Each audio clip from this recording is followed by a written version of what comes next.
Arizona, what up, though? Um, I decided to make this video because I felt bad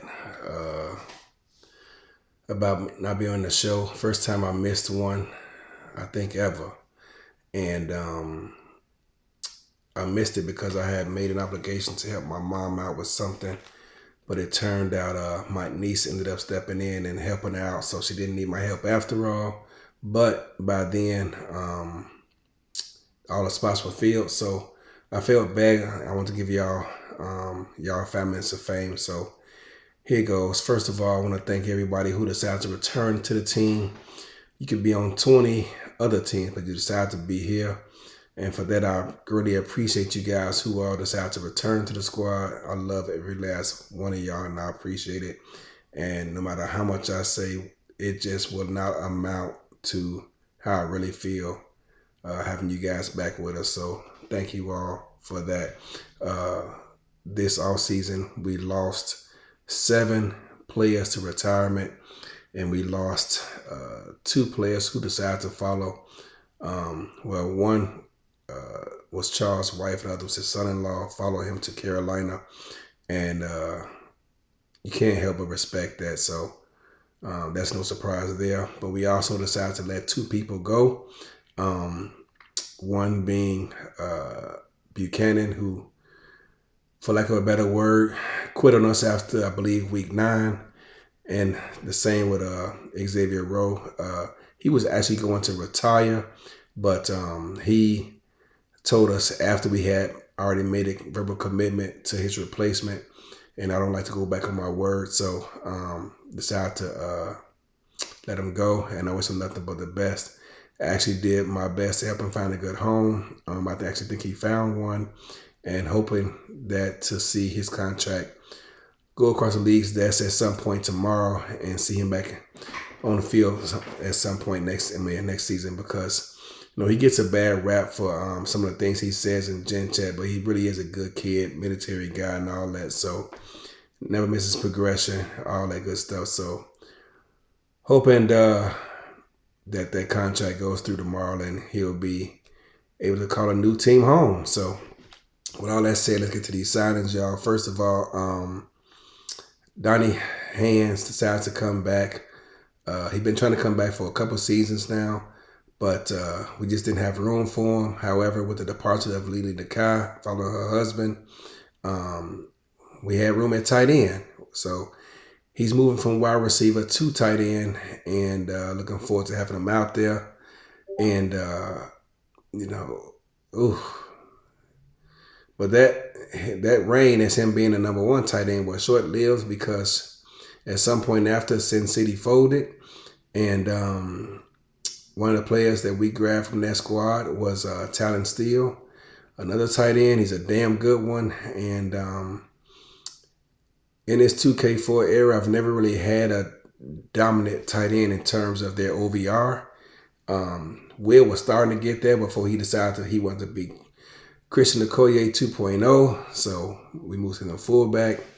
And then steps these 2 gentlemen, Donnie Hands and Talon Steele. And I'm really loving what I'm seeing out of talent out there in the field. And we'll see how it shakes out once it's all for real during the regular season next season. But before I go any further, I'd be remiss if I did not mention the gratitude I have for Ashley Jackson. Like I said, we lost 11 people, 7 retiring, 2 followed Charles, and 2 we let go. And she once again proves why, in my opinion, she's the best in the business in terms of recruitment. A lot of those players who we lost, she had replaced in less than a day, like literally. So I got to give her flowers. Thank you. Actually, really bailed us out this off season, because man, we had a lot of work to do, and you got the job done. So I want to give you your flowers. So appreciate all you do to help us out. But she was not alone in that effort this season. We're getting to that momentarily, because of those people we lost, 2 of them were both our outside linebackers. Wolf Highwind retired, and so did Adam Wiseman, decided to hang it up. So we need to fill those shoes. And in comes Rain Rie. Rain Rie actually was a safety for us last season, but he's been telling me for the past couple of seasons he wants to play as a linebacker. And with the departure of those two gentlemen, that opportunity presented itself. And I said, hey, man, are you sure, dude? You're an all-star this season, first time in your career.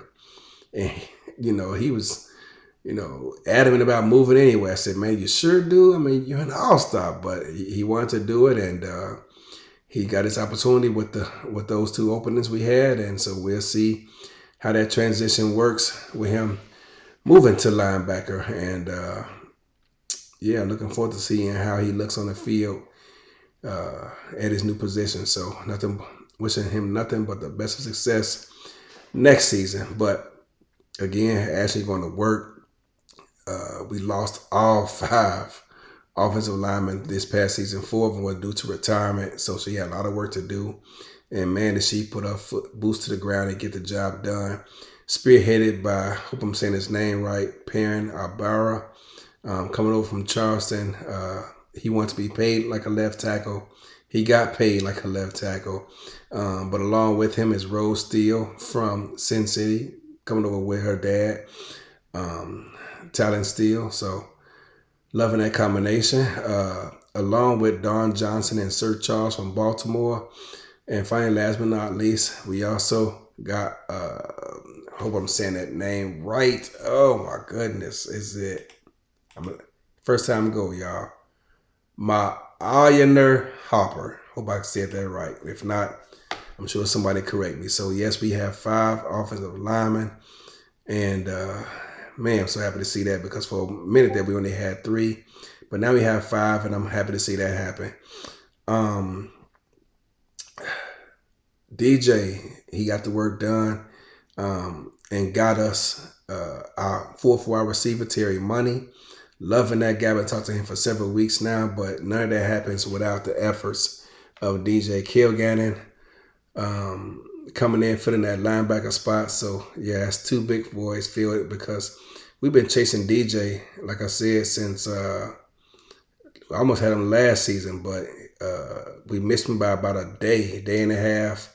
And I told him at the convention, I say, man, you're going to be a Scorpion one day. And thankfully, with the void we have, we convinced him to sign the dotted line, and happy to have him. But like I said, we don't get Terry Money without having DJ here, because of his connections down there in the minor leagues. I don't know, without his help, if that move gets done. I'm happy to have Terry here. He is a team player. He's going to be helping us off the field as well. So excited for that. And he actually wrote up a long little speech I promised him I would share with the league about the type of person he is. And man, he just fell in our lap, and I'm happy to have him. Going to take Buchanan's spot, and I'm waiting to see how it all shakes out during the regular season next season. So here's to a good season for him as well. Moving to the defensive side of the ball, continuing that. Robert Brady, happy to have him. He's replacing Alex Constantine, who we drafted back in season 14 at the draft that was held in Boston. We drafted Alex in the 2nd round. Man, I thought he would be here forever, but he decided to hang him up and call it quits, and walk off into retirement. Enjoy, I guess all the money he made playing football. So we're losing Alex, but instead that's Robert Brady. And I was already excited to have him, because I already knew he was a great guy, just watching him on on Ashley's podcast a few times. But to see what his former owner T-Pat said about him, called him either 1 or 1A in terms of best locker room presence in the SFL, as far as he knows. And just seeing that just brought a smile on my face, because he's coming here, and I'm happy to have him. And he's already proven that, because, before he even got into our official server, he was in our side server for the Scorpions, and he was over there just turning up. So happy to have him in the locker room, and looking forward to see what he can do for us next season, filling in for Alex Constantine. But we weren't done because DJ also brought along his brother, Scotty Kilgannon. He was a safety, but he told us he always wanted to play corner. And so, sure enough, with like I said, the loss of Xavier Rowe, he got the opportunity. And I can't wait to see how he does out there. He got some big shoes to fill because, like I said, Xavier takes a bad rap, but he's a solid corner. Whoever gets him is going to be blessed to have him. And I saw that when he left, and I ran Sims before Scotty got here, and I did not like what I was seeing. So, Xavier, they say you never know what you got until it's gone, and he's gone out of our locker room, and he was a solid #1 corner for us. So whoever gets him is going to be blessed to have him next season. But in comes Scotty, and I'm looking forward to see what he does. Going to run some Sims with him and see how that shakes out for him as well.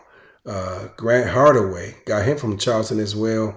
Saw him at the convention, and I was a fan of his ever since he was in Atlanta, and they had, I think they called it the no-fly zone or air traffic control. They had all that going on, him and King Henry. So to have him on board, I'm excited about that. Anytime you get a guy that comes to convention, on your squad, that they dedicated, you're not going to have a problem with progressions, going to be active and all that good stuff. Glad to have him on board with us, and yeah, man, I'm looking forward to another productive season and building another great locker room over here, building on what we have, continue to build our brand in a positive way that promotes the SFL and Arizona. I love y'all, man. I am very excited about this season to come. I think 30 deep. Gonna be kind of difficult trying to feed everybody, but I'm looking forward to the challenge, keeping everybody happy and engaged and involved in the game plan, but also in the locker room as well. So, until next time, y'all, I appreciate y'all. Again, I apologize for not getting on the show tonight, so I made this video to try to make up for that. So until next time, y'all, I'm out of here. Peace.